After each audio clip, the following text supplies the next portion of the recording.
पूर्व से लेके वर्तमान तक, चाहे धर्म सम्राट स्वामी श्री करपात्री जी महाराज रहे हों, वर्तमान समय में चाहे पूज्य गुरुदेव रहे हों, अन्य जो संप्रदायों के आचार्य हैं, आपके गुरु भाई बागेश्वर धाम वाले धीरेन्द्र कृष्ण शास्त्री जी हैं, यह सब लगातार अपने वक्तव्यों में विभिन्न मंचों से हिंदू राष्ट्र की मांग करते रहे।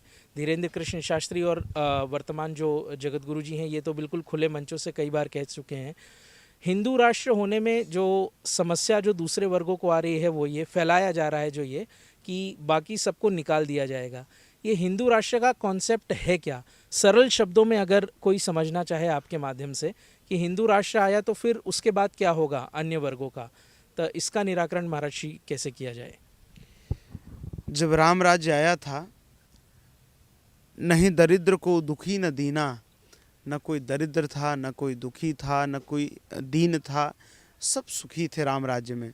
ये हिंदू राष्ट्र उसी प्रकार होने वाला है।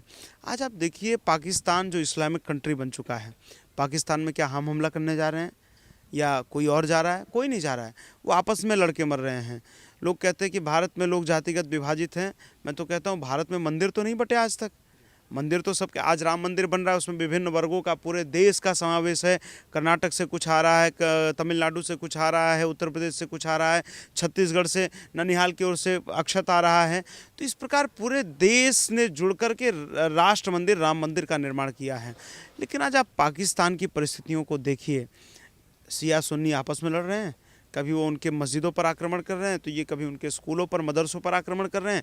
और रोज़ आए दिन आप समाचार पत्रों को देखिए तो रोज़ आपको ऐसी ऐसी घटना मिलेगी कि आज जुम्मे की नमाज में बम विस्फोट हुआ जिसमें 50 लोग मारे गए, जिसमें 20 लोग मारे गए। आज फलाने मदरसे में विस्फोट हुआ, वहाँ पर इतने लोग मारे गए।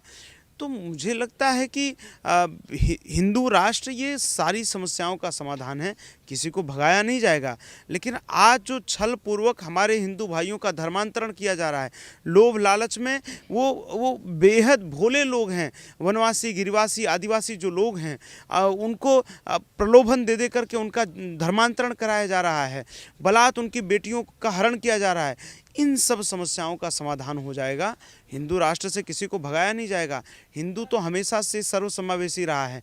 आप सोचिए कि आज किसी की हिम्मत है मक्का मदीना में जाकर कोई मंदिर बना ले, लेकिन बाबर आकर के इसी अयोध्या में, जो हमारे 7 मोक्षदायिनी पुरियों में पहली पुरी है, उस पुरी में हमारे आराध्य भगवान श्री राम के मंदिर को तोड़कर उसने यहाँ पर मस्जिद बनाया। उस मस्जिद के लिए भी हमने किसी का सहारा लिया, तो संविधान का सहारा लिया।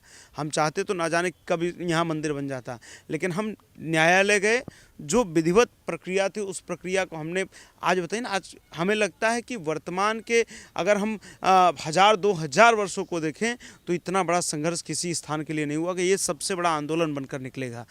तो हिंदू राष्ट्र सभी समस्याओं का समाधान है। किसी को भयभीत होने की आवश्यकता नहीं है, किसी को डरने की आवश्यकता नहीं है। राम जी के शरण में तो सबका समाधान है। इस नाते जरा भी भयभीत नहीं होना। हिंदू राष्ट्र जब होगा तो राष्ट्र सुखी होगा। आज भी आप सोचिए ना, आज चाहे किसी विचारधारा का नेता हो, मैं कहता हूँ चाहे कांग्रेसी हो, चाहे भाजपाई हो, चाहे कोई भी वामपंथी हो, लेकिन जब वो मंच पर खड़ा होता है तो कहता क्या है? हम राम राज्य ले आएंगे। राम राज्य क्या था? वही राम राज्य ही हिंदू राष्ट्र है। कि आप समझिए कि राम जी जब राजा बने, एक घटना मेरे स्मरण में आ रही है। राम जी जब राजा बने और अपने सिंहासन पर बैठे थे, उस समय एक कुत्ता आया उनके पास और कुत्ता आकर रोने लगा। तो भगवान ने पूछा कि भाई क्या बात है, क्यों रो रहे हो? बोले मुझे एक व्यक्ति ने बिना किसी कारण के मुझे डंडा मारा है। तो राम जी ने उस कुत्ते को न्याय दिया।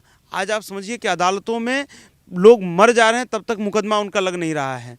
तो ये कैसा, ये इन सभी समस्याओं का समाधान हिंदू राष्ट्र है।